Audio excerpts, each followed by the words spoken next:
termasuk vokalis. Ya. Ya, kami buka saja. Vokalis-vokalis tertentu itu ingin sekali membuat cover dengan brand kita gitu ya. Ya.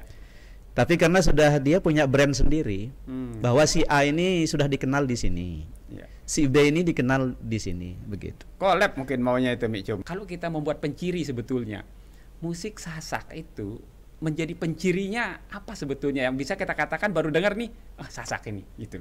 Kita belum dengar vokal, belum masuk gitu. Tapi yang ketika dengar awal intro saja Sasak ini. Apalagi nanti saya bisa menyatakan The Boss ini. Nah, ini apa yang menjadi pencirinya yang kuat di situ, Pak Atas?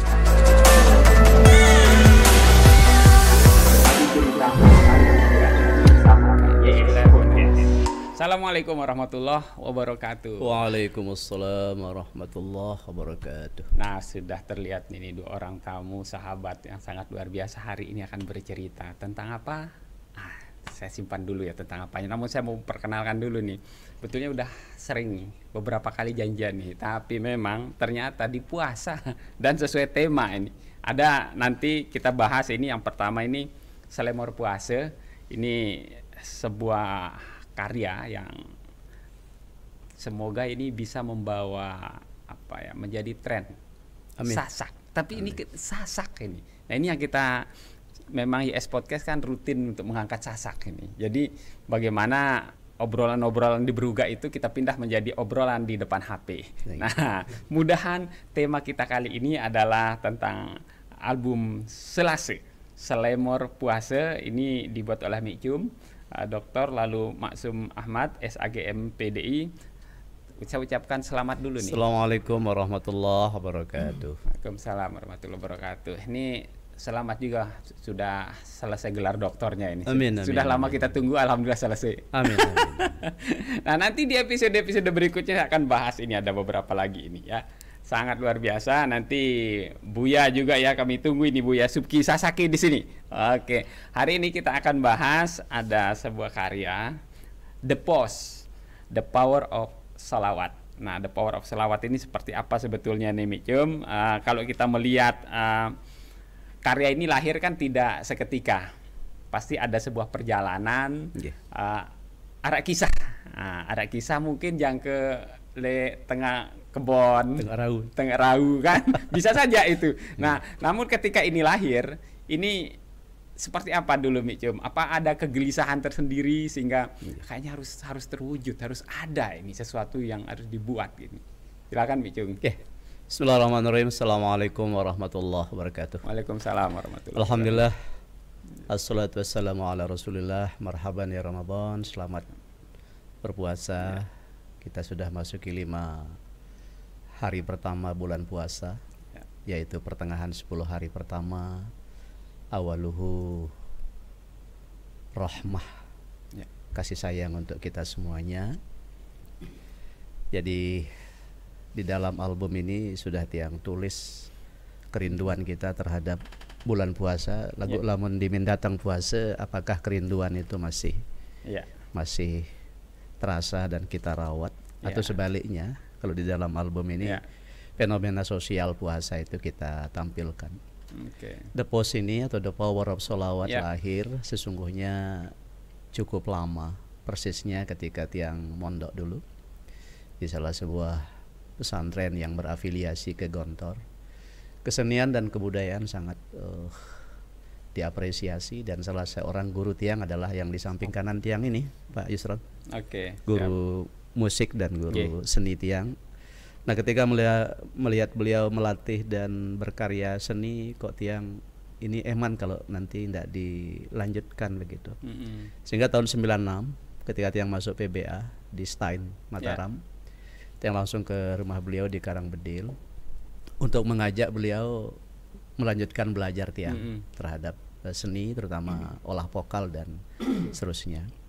Tapi kemudian dapat terwujud ketika tiang ASN tahun 2006, 2 tahun kemudian 2008 kita menjaring adik-adik Qori dan Qoriah untuk sama-sama kita jadikan sholawat sebagai sebuah pendekatan edukasi. Maka dari situlah 1430 Hijriah 2008 itu The Power of Sholawat langsung membuat satu album yang pada saat itu kita berikan judul Sholawat Cinta, yaitu musikalisasi puisi Tiang, dilanjutkan dengan lagu. Itu mukadimah barangkali. Dalam setiap karya tadi sudah disebutkan sejarah perempuan, ada yang terlibat juga di sini ya. Ada Muhammad Athar. Ini sang keyboardis ini sangat luar biasa ini. Ada, bisa nggak diceritakan ini bagaimana awal keterlibatannya ikut dalam Selembor Puase niki? Ya, The Post. Ini kalau di The Post saya sudah lama. Seperti cerita beliau ini. Nah, ini penggarapan ini album yang ke-9.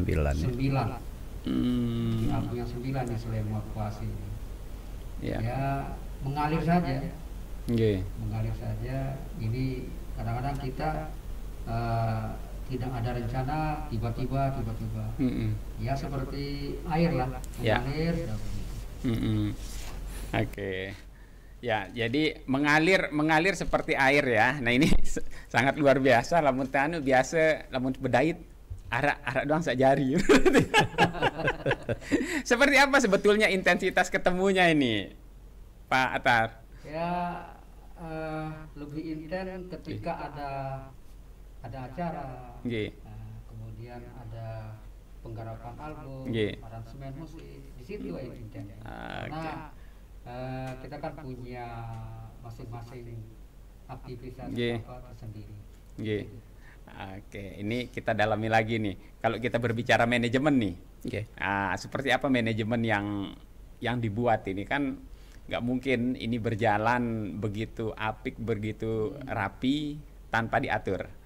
Nah, manajemen atau siapa saja sebetulnya yang terlibat di The Post ini, Micum?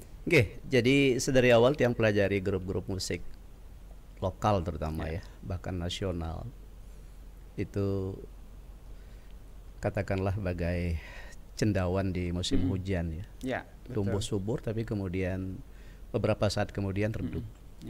Jadi justru hal pertama yang kita siapkan adalah manajemen. Yang Tiang bagi menjadi 3. Ada founder, ada pengasuh yang berdua sama istri, yang kebetulan juga suka kesenian. Waktu itu dia pembina seni di Man Lombok Barat waktu itu. Itu yang kita sebut dengan yang pertama itu pengasuh atau founder. Yang kedua adalah manajemen. Manajemen ini ada koordinator, ada sekretaris, bendahara dan beberapa kru. Yang ngantor memang dari awal. Mereka berkantor di Jalan TGH Lopan nomor 10, Komplek Pertokoan Jerneng Labu Api, persis depan Sate Hajat, yang di depannya ada tulisan kuning Bilqis. Tapi di dalamnya kita ngantor 2 di situ. The Power of Sholawat. Saya sering ke Sate Hajat itu, sekarang saya baru tahu ini ada. Mungkin pernah belum lihat ya. Pernah, pelang kuning gitu ya, di depan yang gitu ya. Itu di dalam ada pelang The Power of Sholawat dan Mustika Pro. Karena kalau tidak ada sekretariat yang pikir aktivitas manajemen tidak bisa terpusat. Lalu yang ketiga adalah talent. Talent ini musisi dan vokalis. Jadi talent ini agar terus establish. Dari sisi musisi juga kita pastikan bahwa selalu ada dan tersedia, sehingga kita punya 2 musisi saat ini. Musisi utama kita adalah Pak Athar sekaligus sebagai perintis bersama Tiang The Power of Sholawat. Kemudian yang kedua kita punya musisi alternatif pada saat pertama beliau kurang sehat atau ada job yang memang sudah didilkan sebelumnya. Kemudian vokalis.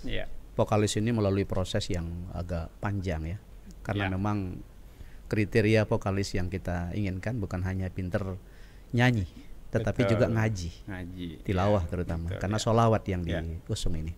Kira-kira itu yang membuat 16 tahun eksisnya The Power of Sholawat, Pak Yusron. Wow, 16 tahun ini kalau di manusia ini sudah meranjak dewasa ini. Wah, bebrayan nih. Wah, berayan. Waduh, ini 16 tahun. Dan kalau untuk sebuah grup, apalagi ini grup kesenian ini, sudah ujian sudah luar biasa. Yakin dah saya, walaupun tidak perlu diceritakan. Micum, kalau kita berbicara album nih, album yang saat ini kita bahas nih, ya, bertepatan juga. Kalau sering kita katakan ya mungkin artis-artis di Jakarta mengatakan ya album religi. Gitu. Album religi. Nah kalau ini kan langsung puasa disebut ini. Okay. Nah bisa diceritakan nggak munculnya album yang kita katanya mungkin album puasa dan mungkin lebih spesifik lagi bisa saya katakan di Sasaknya ini. Okay. Nah apa yang menjadi ciri khas selain Sasaknya ini yang bisa dimunculkan Micum? Musisi biasanya musisi kalau yang sudah sasak-sasak. Pak Athar ya, Pak Athar ini bisa silakan Pak Athar dijelaskan Pak Athar. Ya, jadi selain lirik-liriknya menggunakan bahasa Sasak, aransemennya pun saya selalu melibatkan musik-musik yang khas daerah. Itu yang saya ramu menjadi sebuah aransemen yang supaya tidak menghilangkan kesan daerahnya itu. Jadi dalam setiap lagu yang saya buat pasti ada melodi-melodi yang melibatkan kearifan lokal, termasuk saron suling, kendang, yang semua alhamdulillah dengan perkembangan teknologi sekarang ini ada di keyboard semuanya. Keyboard kumpul semua di situ sudah ya. Wah, jadi suara apapun ada di situ. Jadi kita tinggal memanfaatkan teknologi ini saja. Jadi itu makanya dia seperti elektron. Jadi elektron ini yang kita kembangkan, memasukkan unsur-unsur daerahnya. Oke. Saya melihatnya memang ada yang spesial ketika generasi muda saat ini nih. Ini sudah, mohon maaf, kalau di Jawa mungkin kita kenal koplo. Koplo ya. Kalau di kita kan ada juga yang setiap kali nyongkolan ale-ale atau apalah namanya disebut ya. Nah, ini juga menurut saya ya ada sesuatu yang bergeser. Walaupun memang masih banyak yang lebih baik gitu loh. Nah, tapi dengan munculnya ini diarahkan ke sholawat ini kan menjadi penyejuk buat kita. Nah kalau Pak Athar, kalau kita membuat penciri sebetulnya musik Sasak itu menjadi pencirinya apa sebetulnya yang bisa kita katakan baru dengar nih Sasak ini gitu. Kita belum dengar vokal belum masuk gitu. Tapi yang ketika dengar awal intro saja Sasak ini. Apalagi nanti saya bisa menyatakan The Boss ini. Nah ini apa yang menjadi pencirinya yang kuat di situ Pak Athar? Jadi ciri yang pas itu di lagu-lagu Sasak itu notasinya. Notasinya. Jadi dari memang ada kesamaan tiga daerah besar ini, Jawa, kemudian Bali, kemudian Lombok ini sama persis notasinya, notasi pelok istilahnya dalam musik itu. Jadi dia menggunakan hanya 5 notasi. Ini yang ada di Lombok. Nah, ketika aransemennya dibuat sesuai dengan 5 notasi ini maka sudah kecium sasaknya. Kemudian yang kedua dari melodi yang digunakan, alat musik yang digunakan itu tidak serta merta alat melodi yang sudah ada, alat musik yang sudah ada, maka dimasukkan unsur-unsur paling tidak yang menyamai suara aransemen itu sendiri, alat musiknya sendiri.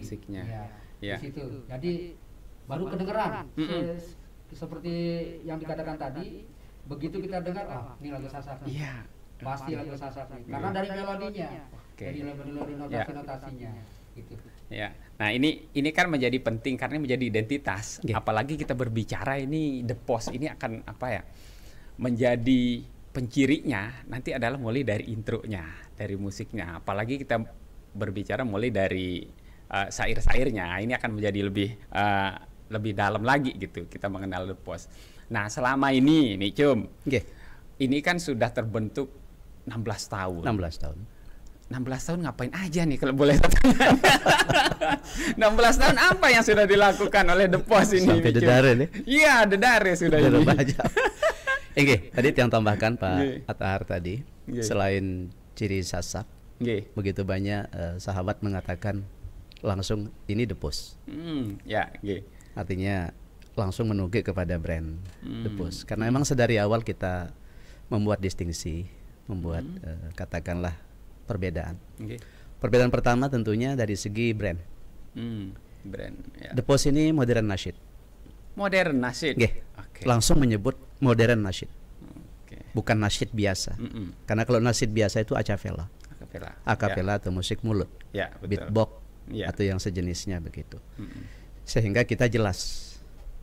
Salah satu penciri daripada nasyid modern ya keterlibatan instrumen atau alat musik modern.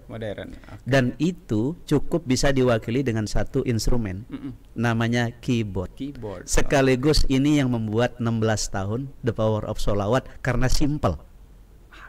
Cukup bawa satu alat. Cukup bawa satu alat namanya keyboard. Sementara yang lain harus membawa pickup, membawa truk dan sebagainya. Kita cukup bawa kabel, cukup bawa keyboard. Dan kita punya 2 unit saat ini. Dengan 2 musisi yang ada, kita punya 2 unit karena seringkali overlap ngisi acara.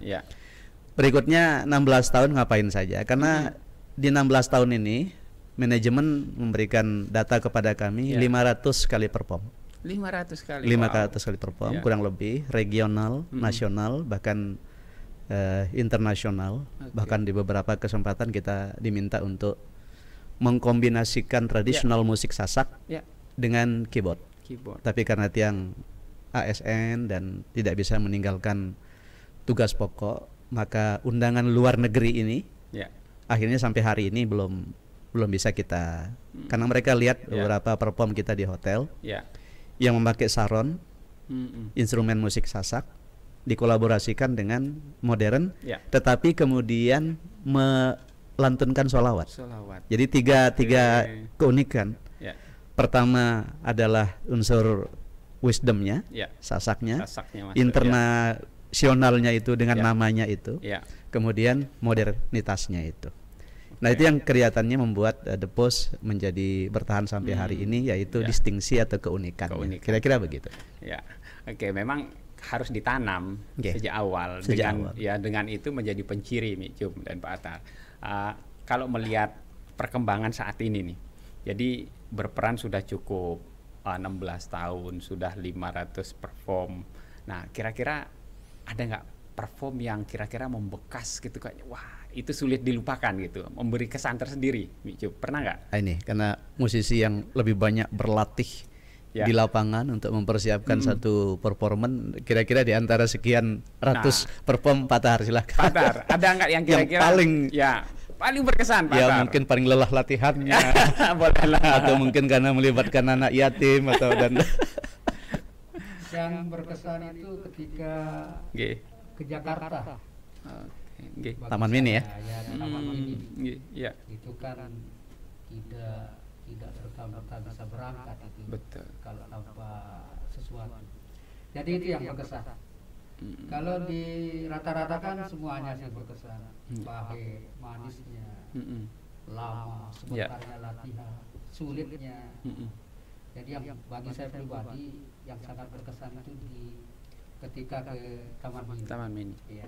Dan itu saat itu mengubah lagu Maulana Syekh ke dalam Sasak ya. Jadi kadang-kadang lagu-lagu yang sudah ada pun kita ramu tidak tanpa menghilangkan aslinya, tapi saya selalu menyelipkan nuansa-nuansa kedaerahan itu, karena supaya dikenal betul.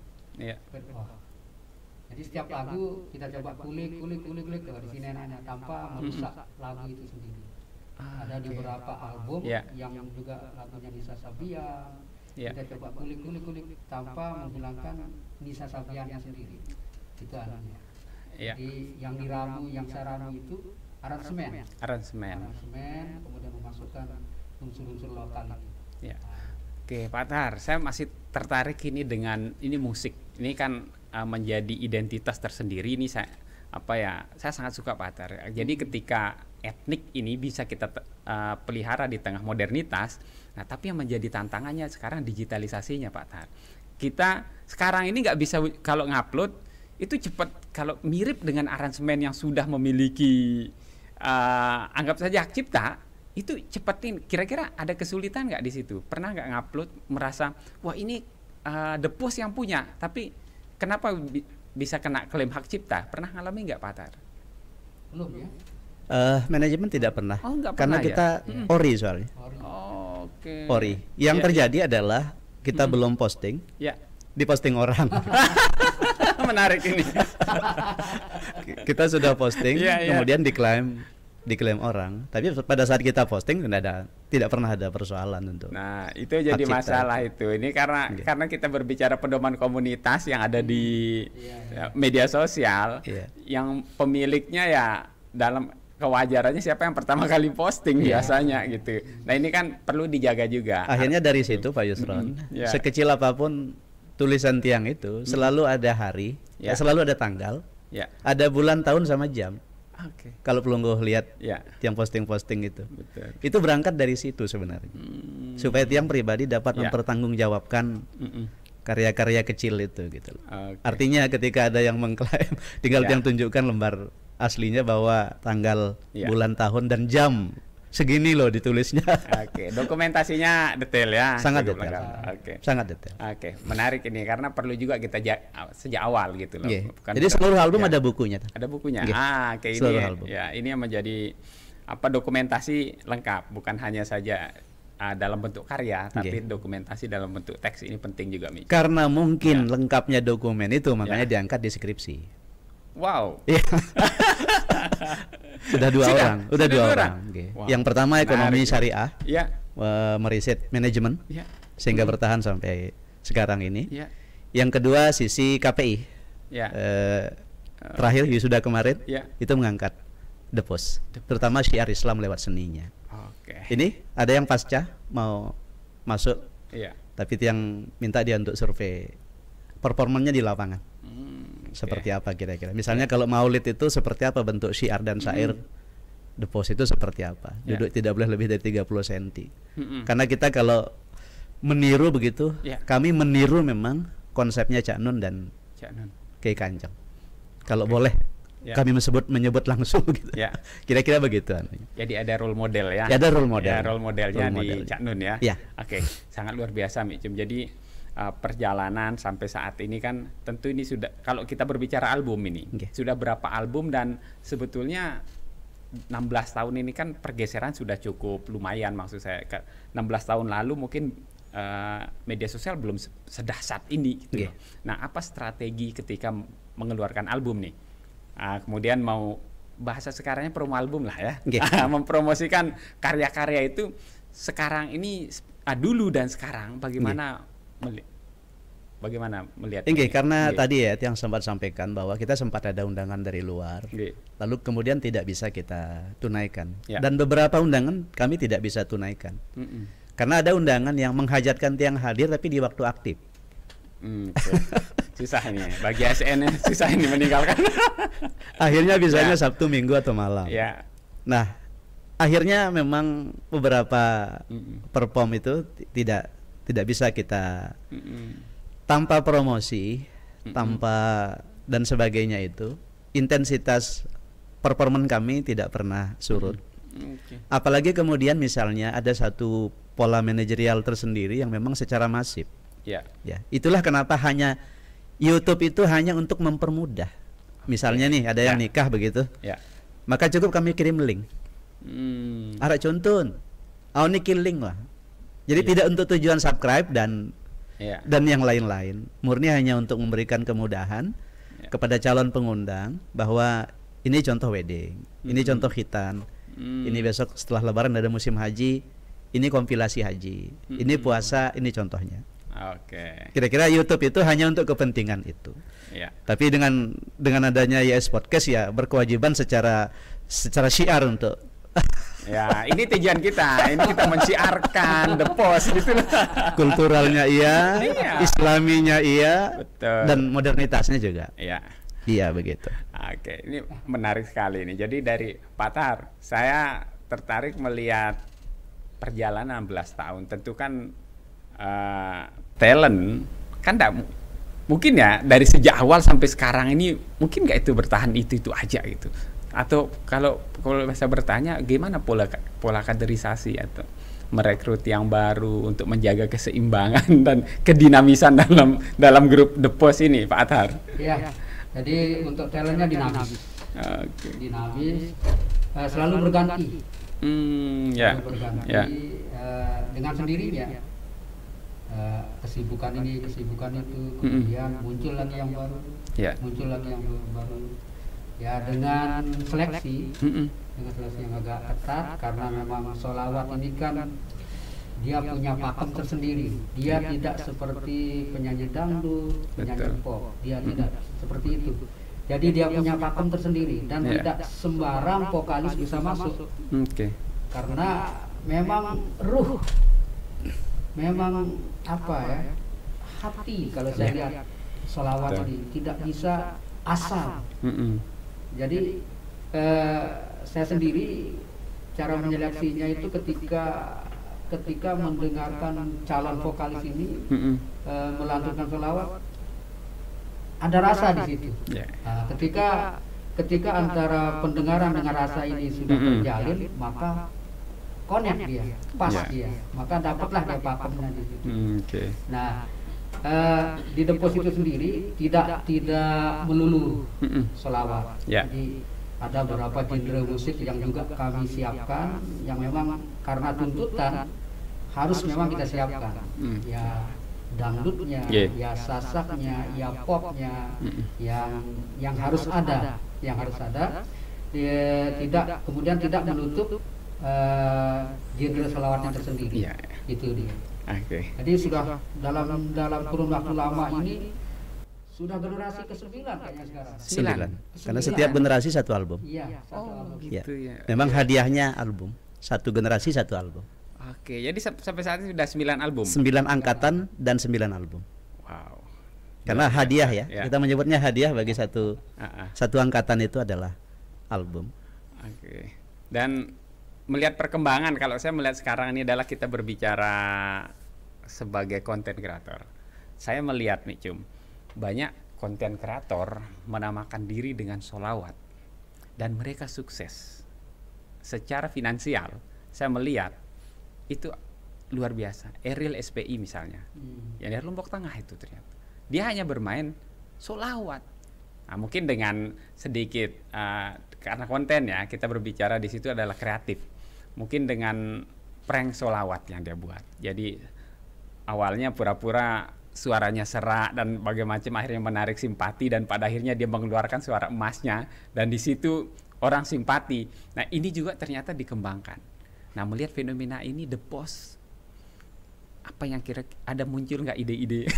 Iya, jadi sejak awal karena kita sudah membuat brand ya, bahwa ini memang bukan sesuatu yang spontanitas. Bahkan orang menyebutnya musik edukasi.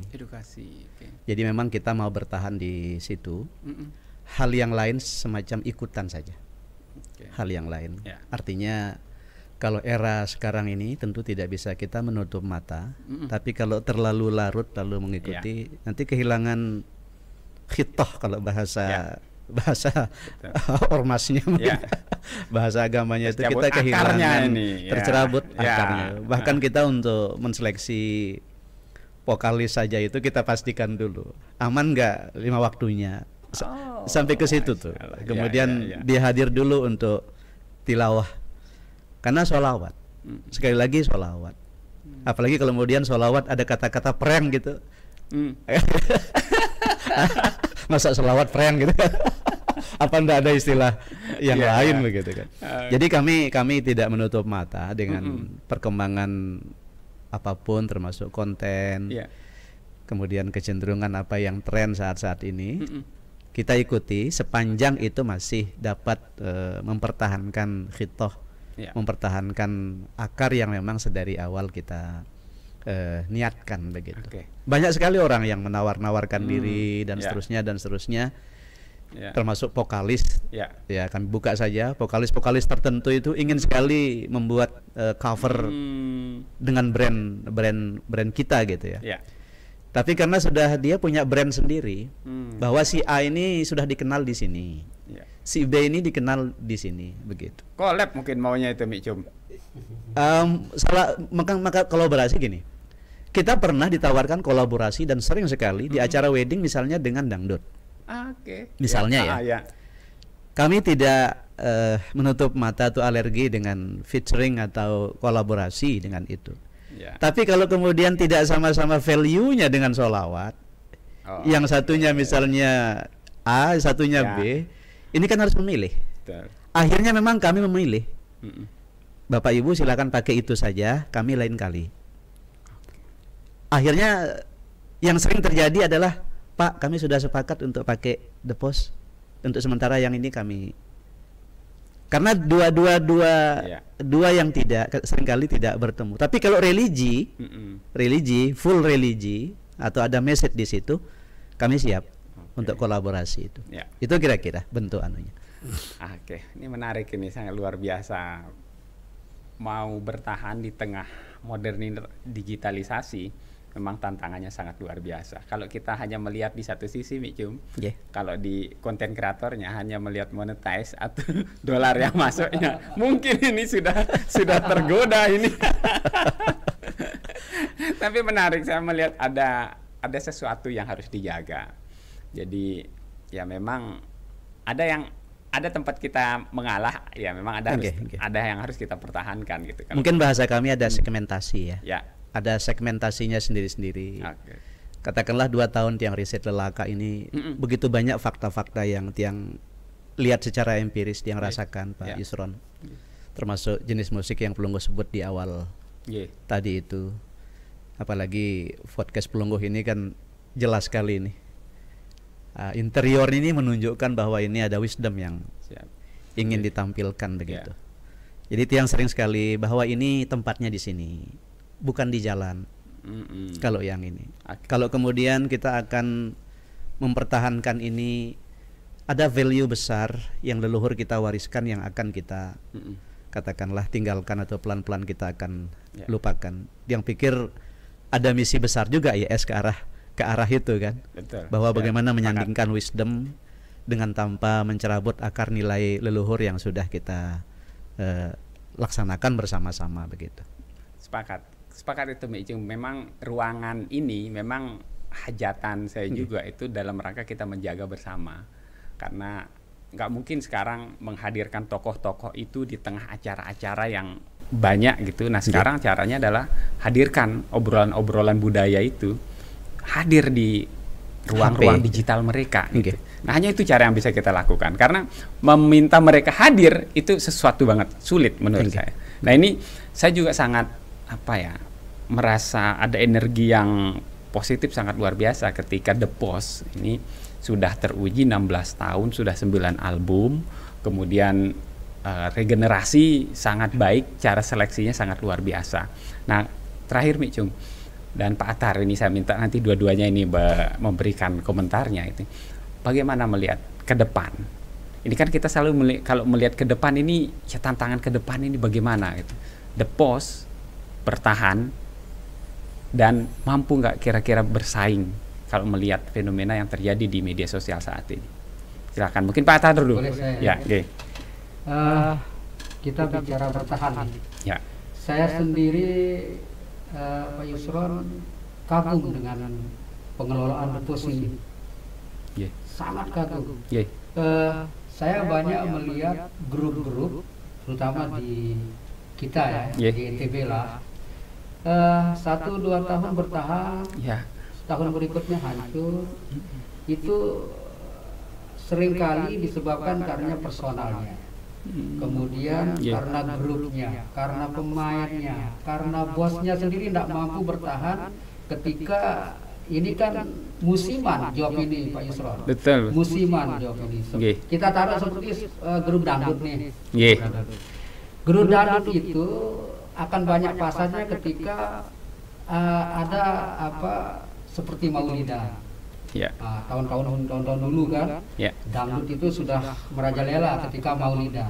Setelah Maulidan, kadang-kadang mereka tidak bisa bertahan di situ, karena sudah habis job itu. Betul. Sudah habis karena pertimbangannya kan memakan tempat, memakan izin, kemudian melibatkan orang banyak. Kadang-kadang itu yang membuat orang berpikir 2-3 kali untuk melaksanakan acara-acara besar seperti itu. Betul. Kecuali di hari-hari besar Islam dan sudah menjadi tradisi. Yang saya kagum ini di The Post ini, saya sendiri ini, Pak Yusron. Saya sendiri bisa bertahan itu yang saya berarti ada sesuatu yang dipertahankan ini di selain manajemennya ya. Betul. Kemudian saya juga berkesimpulan kita tidak perlu rame-rame ke utara, ikut ke utara. Kita rame-rame, orang rame-rame ke selatan, kita ikut rame-rame ke selatan tanpa kita tahu tujuan ke utara mengapain, ke selatan mengapain. Maka kita boleh ke utara, tapi punya juga harga tawar. Itu yang saya lihat di pos ini. Jadi saya seperti dipertanyakan tadi, apakah akan bertahan? Kami lebih baik bertahan seperti konsep ini. Konsep ini, karena masing-masing konsep sudah ada jalannya, sudah ada pasarnya. Tentunya tidak menutup kemungkinan kita akan juga mengikuti perkembangan. Tapi dalam mengikuti perkembangan itu kita juga mempertahankan sesuatu yang harus memang kita pertahankan, seperti kearifan lokal ini, kemudian dan lain-lain sebagainya. Itu kalau dari saya untuk ke depannya. Oke, siap Pak Atar. Sekarang ini kita ke Micum. Oke. Jadi yang disampaikan Pak Atahar tadi itu tiang pribadi juga kok bisa bertahan begitu di tengah gempuran industrialisasi entertain dan musik ya. Mungkin saja nawaitu atau motif kita, motif kami ini memang sedari awal mungkin dicatat Tuhan. Dicatat Tuhan ya, kemudian tergantung niat. Artinya ada brand sholawat bahkan namanya pun memakai nama itu. Nah, terlihat dari brand ini kan sudah tahu kemana larinya. The power of sholawat. Kekuatan sholawat, tapi pakai bahasa Inggris. Itu artinya kami sedang tidak mengelola lokal. Kami ini punya obsesi atau visi ke depan, yaitu menjadi modern nasid go global. Ya, makanya sedang tiang tulis beberapa album berbahasa asing, tetapi tetap dengan instrumen local wisdom. Menarik. Karena itu pernah dibawakan pada saat itu, sehingga kenapa orang asing pada saat itu tertarik karena liriknya pakai bahasa asing, musiknya pakai lokal, lalu kemudian sholawat. Jadi hampir semua keunikan itu kita ramu menjadi satu, sehingga makanya banyak orang di lapangan yang mengatakan The Post mahal ya ketimbang yang lain. Yang ingin mengatakan begini, kalau kita tidak menghargai kesenian, lalu siapa? Lalu siapa lagi? Sehingga makanya manajemen ada orangnya di sini, itu membuat 3 prioritas, 3 bentuk kegiatan. Ada namanya project, semi, dan partisipatif. Project itu murni bahwa Ahlul Bait itu mampu untuk mendatangkan. Kalau semi kami subsidi. Kalau partisipasi berarti kami sedang nyumbang.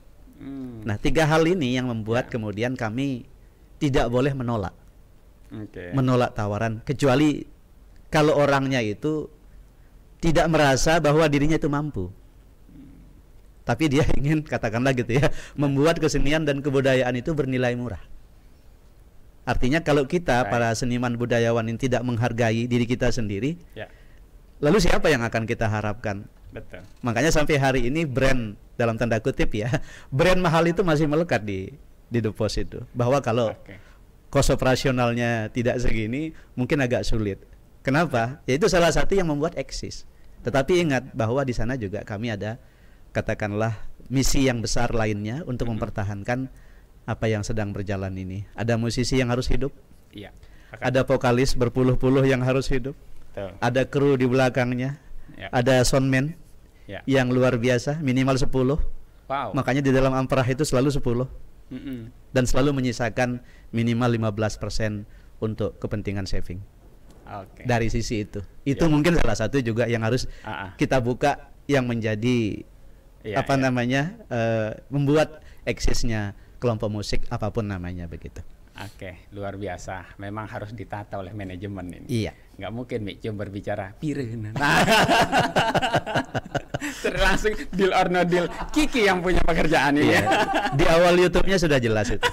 berhubungan ke nomor berapa itu sudah jelas. Oke, nanti di podcast ini nomornya Kiki saya cantumkan di deskripsi ya. Nah, bagi yang mau endorse nomor The Post nanti bisa menghubungi, ada di cek nanti di deskripsi ini. Nah, ini sangat luar biasa.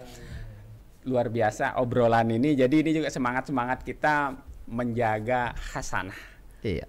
Dan menjaga nilai-nilai sholawat yang selama ini kita kenal, kita pelihara bersama. Sangat luar biasa. Terima kasih Pak Athar. Sama-sama Pak Yusron sudah bersedia hadir di S Podcast, pembicaraan yang sangat luar biasa. Puasa-puasa tetap ngerawat lagu daerah kupi. Nah, ini lain kali kita obrolannya setelah puasa. Ini apa namanya? Omongan Slemor puasa. Ya, Slemor puasa. Sesuai dengan albumnya ini. Ya, ini sesuai albumnya. Jadi Slemor itu ya ngobrol, ya, hiburan. Ya, ngobrol berjorak. Ya, kita berjorak-jorak tapi memiliki makna. Semoga podcast kali ini bisa memberikan pengetahuan tersendiri, dan saya pun sangat mendapat informasi yang sangat luar biasa bahwa menjaga khasanah budaya kita itu ya dengan cara kita masing-masing nih. Di podcast dengan caranya, Micum dan Pak Athar dengan caranya. Side yang lain silakan dengan caranya masing-masing. Tonton sampai tuntas, dan siapapun yang berminat mengendorse atau menggunakan The Post atau mengundang The Post ada di deskripsi. Demikian yang bisa saya sampaikan. Ketemu lagi di konten-konten IS Podcast berikutnya, dan sekali lagi saya akan undang nanti Micum mungkin dengan Buya Subki Sasaki, ada tema tersendiri yang akan kita bahas. Demikian sahabat IS Podcast, jumpa lagi di podcast berikutnya. Assalamualaikum warahmatullahi wabarakatuh. Waalaikumsalam warahmatullahi wabarakatuh.